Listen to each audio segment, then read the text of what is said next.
No siempre los monstruos inspiran miedo. En ocasiones es mucho más aterrador mirar en nuestro interior y enfrentar verdades dolorosas que resultan más aterradoras que cualquier monstruo.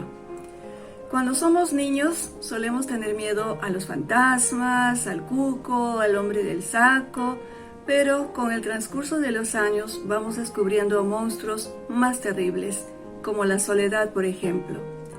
¿Qué puede ser más aterrador para un jovencito de 13 años que estar en medio de la gente y ser invisible para todos? Hola, bienvenidos a mi canal, soy Flora y estoy aquí para compartir algunas ideas sobre lectura, libros y algo más.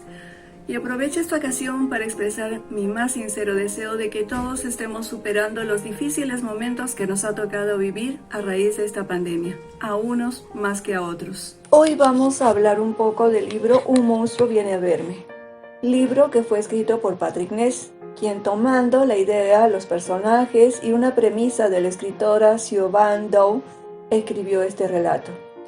La escritora Siobhan Dow falleció a causa del cáncer antes de convertirlo en una obra para su público. Hablemos de Patrick Ness. Nació en Virginia, Estados Unidos, el 17 de octubre de 1971.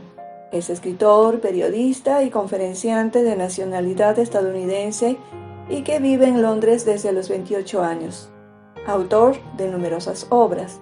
Recibió 2 veces la medalla Carnegie de los bibliotecarios británicos en el año 2011 y en el año 2012. Ahora hablemos de la obra. Hay libros que son muy emocionales, apelan directamente a nuestros sentimientos, al punto de que en algunos casos esos sentimientos eclipsan el mensaje de fondo, la reflexión que contiene. Podría ser hasta cierto punto ese el caso de este libro. Escuché algunos comentarios acerca de él y de la película homónima. El comentario, en muchos casos, no todos, claro está, fue el siguiente. Lloré muchísimo, me costó terminar el relato, no podía dejar de llorar. Bueno, pensé, ¿lloró porque le gustó el libro, porque la historia es muy triste, o por qué? Pero ese llanto no me daba una idea clara del relato en sí y si valía la pena leerlo. Compré el libro y estuvo en mi lista de espera unos meses. No es mi costumbre, no lo prefiero así, pero en este caso vi la película y luego leí el libro. Generalmente es a la inversa. ¿Lo recomiendo? ¿Tanto la película como el libro? Sí. Es un relato bastante breve, no es cansado, es una bonita historia, la vas a disfrutar y seguramente lo recomendarás. No intento espolear a nadie, pero es necesario para entrar en contexto.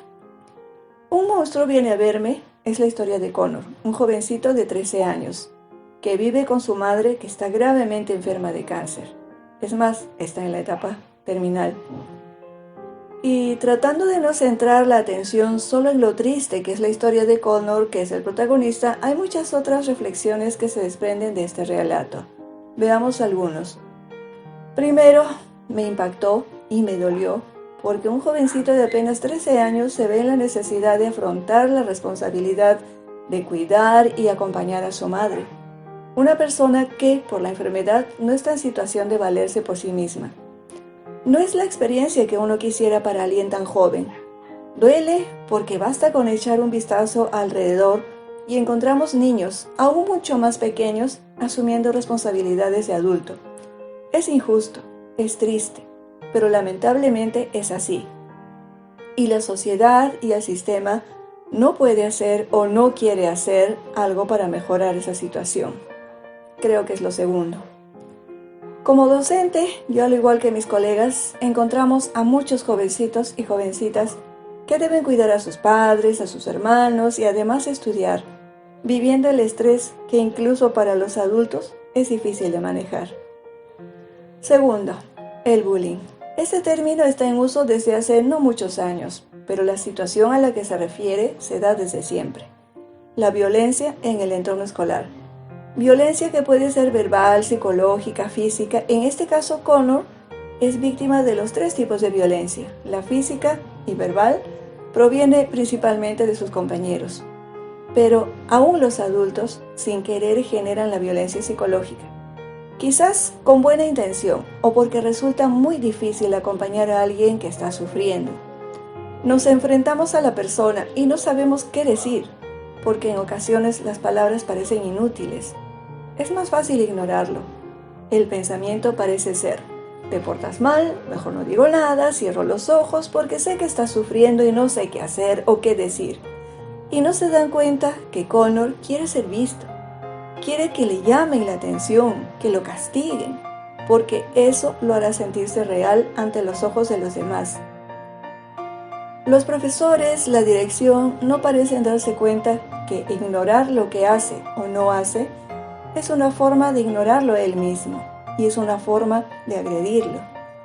Quizás el mensaje que quieren dar es: sé que sufres y no quiero hacerte sufrir más, pero el mensaje que le llega a él, a Connor, es: tu tristeza, tu dolor me da miedo, lo quiero lejos de mí.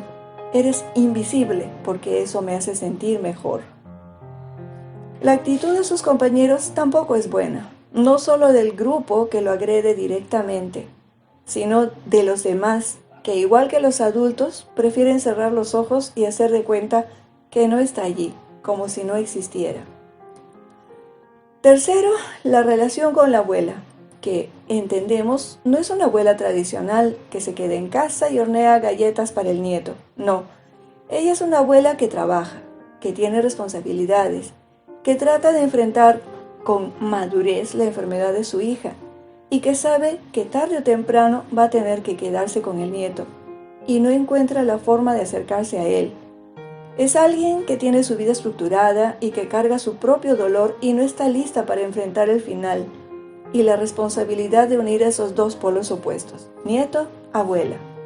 Y el rechazo de Connor hacia ella no hace más fácil esta transición y esta relación.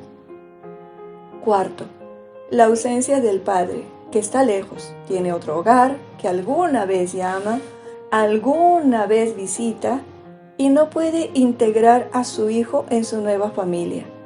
El padre, que debería ser el apoyo, la fortaleza para su hijo, se convierte en debilidad, en frustración.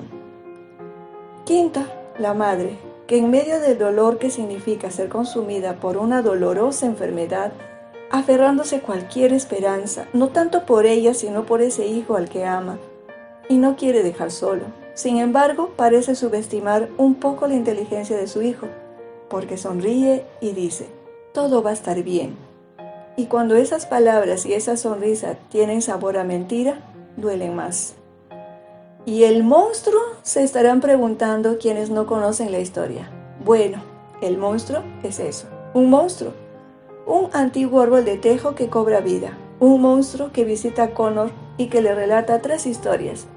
Cada una de ellas es una lección que deberá ayudarle a enfrentar y aceptar la situación que está viviendo y que finalmente espera de parte de él, de Connor, la 4ª historia. Y esa 4ª historia debe ser la aceptación de su verdad, aquella que no se atreve a decirla siquiera en voz alta. Un monstruo que, según como el lector lo quiere interpretar, puede ser su conciencia, alucinación provocada por la tensión tan grande al que es sometido. Si queremos, podemos considerar al monstruo un ser mágico que busca ayudar a Connor. Incluso he escuchado a algunas personas que dicen que el monstruo es la personificación del abuelo. Eso lo dejamos a interpretación de cada lector. Este personaje y la relación con Connor me hizo recordar un libro que leí hace años y que me conmovió profundamente, Mi planta de naranja lima, donde también encontramos a un niño que en medio de su dolor y soledad halla consuelo en una planta de naranja lima, que se convierte de algún modo en su mejor amiga. Pero aquí, en este libro, el monstruo no es tan dulce, es más bien rudo y provocador. Un monstruo que fuerza a Connor a enfrentar la peor pesadilla que puede tener alguien en su situación. Y por último, es precisamente esta pesadilla el aprendizaje más profundo que cualquier persona puede alcanzar. Aprender a dejar ir a las personas que amamos. En esta pandemia, que cuando inició jamás imaginamos que duraría tanto, muchos han tenido que enfrentar ese doloroso momento. Dejar ir a las personas que aman. comprender que no estarán con nosotros por siempre, que tarde o temprano, de una manera u otra, llegue el momento de la separación. Y aceptar esto es muy doloroso, profundamente doloroso, para un niño, un adolescente, un adulto, para cualquier persona. Pero aceptarlo con rabia, con ira, con frustración, con ese sentimiento de quizás pude hacer algo para que esto no suceda, es necesario para seguir adelante. Y las lágrimas, que como decía Oscar Wilde, purifican el alma, nos ayudarán a aceptar finalmente, en paz, la ausencia física del ser amado. Solo física, porque en el corazón vivirá para siempre. Para terminar, quiero agradecer a quienes gentilmente dedican unos minutos de su tiempo a ver mis videos. Quisiera grabar con más frecuencia, pero a veces el trabajo resulta muy absorbente. Sin embargo, voy a esforzarme por grabar más seguido. También, como de costumbre, quiero invitarlos a leer, a compartirlo, a disfrutar y, por supuesto, también a suscribirse a mi canal y a tocar la campanita para que les llegue el aviso cuando suba un nuevo video.